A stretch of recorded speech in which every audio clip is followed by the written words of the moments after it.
હાલો હર હર મહાદેવ અને સીતારામ। તો જો આપણે તુવેરની દાળની સાફ સફાઈ કરવા માટે આપણે બેસી ગયા છીએ। આજે હાવ નવરા છે તો હાલો આખી પ્રોસેસ તમને બતાવી કઈ રીતના તુવેરની દાળ થાય, કેમ કે ભાત હારે ખાવા તો જોઈએ, એમાં તો કાંઈ હાલે નહીં, એટલે આપણે તુવેરની દાળ બનાવવાની છે। તો હાલો આપણી યારે વિડીયોમાં ઠેઠ સુધી ચાલો મિત્રો, હર હર મહાદેવ ને સીતારામ। તો જો આપણે તુર લઈને સાળવાનું ચાલુ કર્યું છે, આમાંથી તગારામાંથી સાળી અને પછી આવી રીતના આમ આવું બધું હળો અને આ ત્યાં બધું કાઢવું પડે। જો આ બધો હળો અને આ બધું કાઢવાનું, આવા લાકડા હોય, પછી આ તુર હાવ ચોખ્ખી થઈ જાય છે। જો સરસ મજાની મસ્ત।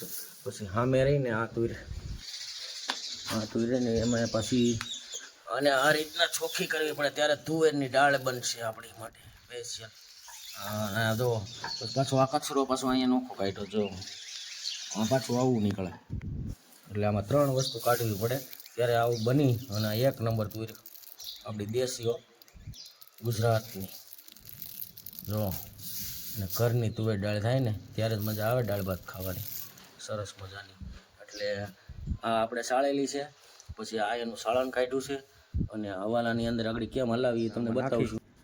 અને તુવેરની દાળને જો પહેલાં આમાં નાખવાની, પછી આને આખી પ્રોસેસ તમને બતાવું આ રીતના કરવાની।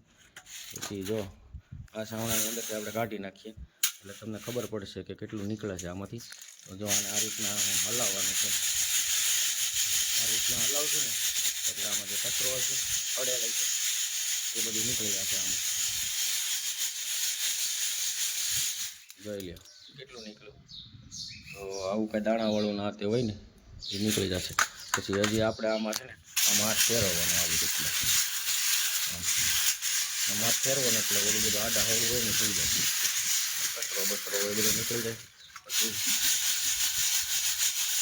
હલાવીએ એટલે આગળ રેડી, જો કચરો નીકળી ગયો। તો મિત્રો આ તુરની દાળ હવે કમ્પ્લીટ સળાઈ ગઈ છે, બધી કમ્પ્લીટ થઈ ગઈ છે। તો હવે આપણે બીજા વિડીયોની અંદર દાળ કેવી રીતના બનાવશું એ તમને બતાવશું। તો ચાલો ત્યાં સુધી હર હર મહાદેવ અને સીતારામ।